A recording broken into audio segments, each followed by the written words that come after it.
cocktail aficionados. It's John Moser with another edition of Cocktails Out of Quarantine. I'm going to do something a little bit different today at the suggestions I've gotten from a couple of people. My old friend from college, John Rothwell, said, John, I really like your videos, but for those of us who are just kind of getting started in cocktail making, I would love it if you would do an episode about the kind of tools that you use, what they are and what they're used for. And then just like 2 days later, somebody commented on my last video pretty much suggesting the same thing. Two totally different people. I have no reason to think that they know one another. So this is a sign that the universe wants me to make this video. So I am happy to do it. So not going to make a drink this time, though afterward I'm going to fix myself one. Let's make no mistake about that. But I'm going to show you just the kind of tools that you might want to get if you want to have your own home bar. Remember, I'm not a professional. I'm just a regular schlub. I'm an academic who just started making craft cocktails a few years ago and picked up stuff along the way. Not all the stuff I'm going to be showing you is stuff that I would think that you need. Some of it is just really cool to have, and frankly, none of it's all that expensive. So here we go. Let's start with the things you need in order to mix your drink. The first big question you have to ask yourself is whether you want to use a mixing glass or a shaker of one kind or another. And there are a few different kinds. I'll get to that in a minute. A mixing glass is what you want if you are not using things like egg white or fruit juice, anything citrus like that, or anything dairy. If you need a really good, hard blend, then you're going to want to use a shaker. But for ordinary things, a classic Manhattan or an old-fashioned, a mixing glass is just fine. You don't need a fancy one like this. As a matter of fact, I just picked this up because it came with a set, this and some rocks glasses for a really low price.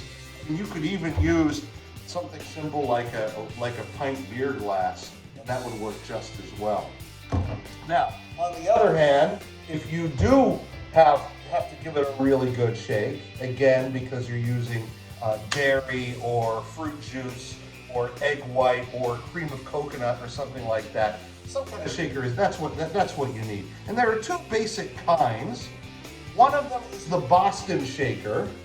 And the term Boston shaker is going to be used so much that some people think that Boston shaker is synonymous with cocktail shaker. And that's not the case. The Boston shaker is glass and then the metal part, and you just put them together and shake like that.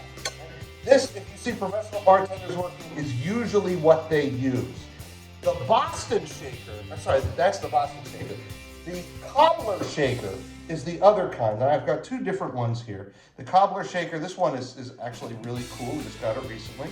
It's glass with a metal top, and this one is all metal. Right? You've probably seen these before. Even though professionals prefer the Boston to the cobbler, there's nothing necessarily wrong with a cobbler shaker if you get a good one.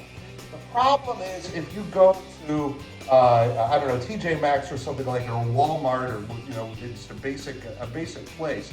What you're often going to find is a metal shaker that is too thin.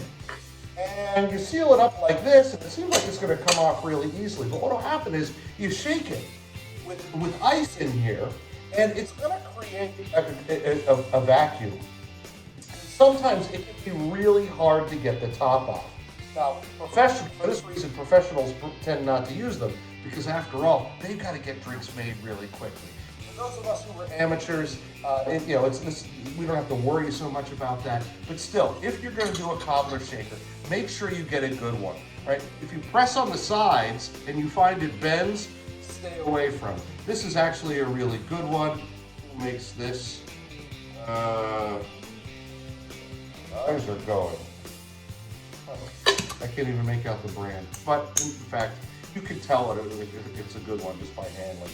And again, this glass one I really like too, and we're not going to run into the same kind of problem there because obviously the glass is okay. So those are your choices in terms of a mixing vessel, a mixing glass, or a Boston shaker, or a cobbler shaker. Now I want to show you some other tools that I think are really good to have. One, a good mixing spoon. Now, of course, any spoon is going to do. This is kind of cool because it measures, has a nice teaspoon, which is going to be the standard unit. I'm going to add some simple syrup, for example, but even more so. See this end, you can use it as a muddler, although I have a separate muddler, which I like better. So you can crush up stuff with this. And then if you see how this is rifled along here, it's not just to make it look pretty. You can stick it in here. Mix something really well. And you put it in there with your ingredients and your ice. You just spin it like this, and you're going to get a really nice mix on that without having to. So there you go, a mixing spoon. A juicer. Look, you could get the old-fashioned kinds of squeezers that have you go like this. I find that's more work than I would prefer to do. This is so easy. You just take your lemon or your lime or a small orange, cut it in half, place the half in here, and just squeeze it over here. I saw this in a special bar here. I must get one. I'm really happy to have it. A strainer. If you are going to use a Boston shaker and not a cobbler shaker, you're going to want one of these. In fact, you might want to use one of these even if you have a cobbler shaker. If you have something that's going to be kind of chunky, right? If you have, for instance, if you've muddled some berries in there, look at the holes on this cobbler shaker. It's just going to get jammed up in there. So what I would do in that case, take the whole top off, put this on the top, and strain it through there. And then, of course, the strainer fits perfectly on the mixing glass. You pretty much want to strain almost any drink that you make for one reason or another. So the strainer is an important piece of barware. I told you I had a muddler. Here is the muddler. It really, I'm sure it would be fine to use the one at the end of that mixing spoon, but really go at it with this bad. Crush up whatever you need to crush up. Oh, yeah, a jigger. Very, very important. An ordinary shot glass, okay, you want to get 1 ounce or 2 ounces. It might not even be a shot glass. And often the glass ones, they may even have measuring increments on the side, but if they're painted on, they'll wear off as time goes on. Also, in fact, I have one up here. I bought it years ago, and it's really gotten hard to see. But also, you have to kind of hold it up as you're pouring. The game changer for me is this one that I got from OXO. If you look inside there, you can see the measurements. So you can look down in as you're pouring and tell how much you have. And this has up to 2 ounces or 4 tablespoons. This is really handy. I like this a lot. Jigger from OXO. The last thing I'm going to show you before I turn to glassware is a zester. And actually it has a little grater on the end too. This is really useful in making garnishes. You take a lemon or a lime. I've got a lime right. More often you see with lemon or orange, but I'll do it anyway. You just hook it onto the end. You have to go kind of slowly, deliberately. Actually, I find it's harder with lime than it is with lemon. Actually, this is not going well at all. This is a terrible demonstration. But what you can do, if you work at it, and you have something more cooperative than this lime, is have a nice long string of lemon zest. And it looks really nice, and you can express it over a drink. You get some of those oils. It's really nice. So I wish that demonstration had worked better, but here is the zester. These are easy to find. Okay, now to the final step, glassware, because glassware matters. I like to think of myself as kind of a glassware snob. But really, this half dozen represents everything you might want. I mean, you could get really fancy, and if you make tiki drinks, use a special tiki glass. But to tell you the truth, I've run out of space for glassware, so I have to be kind of economical in what I have. Let's start from left to right. This is your classic rocks glass. In my house, this gets more use than anything else, whether I'm just drinking a straight bourbon or mixing up some kind of whiskey drink. I have several different kinds of these. This is my Ashland University one. For those of you who don't know, I teach at Ashland University, so I especially like this one. This is your basic martini glass. I don't drink a lot of martinis, but sometimes I have guests who want them. This is also good for a cosmopolitan, for instance, or a gimlet, or any of the infinite varieties of martini that are out there these days.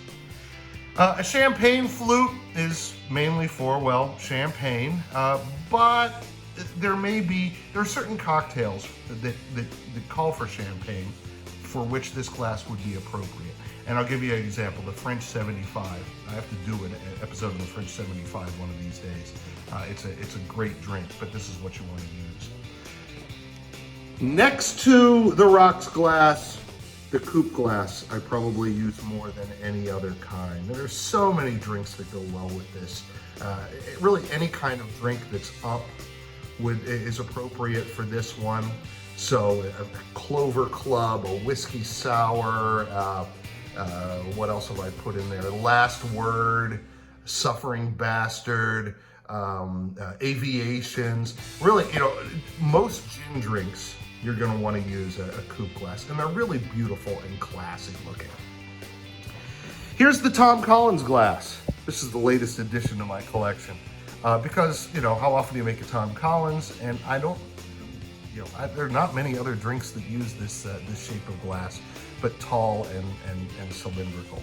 And finally, a basic tumbler. You never know what you're going to make up. When I think, well, it's not really appropriate for any other glass I have. I will dig out your basic tumbler. For example, I don't have tiki ware, so if I make a painkiller or something like that, or a jungle bird, I'm likely to put it in there. Anyway, I hope you have enjoyed this little introduction to barware and bar supplies.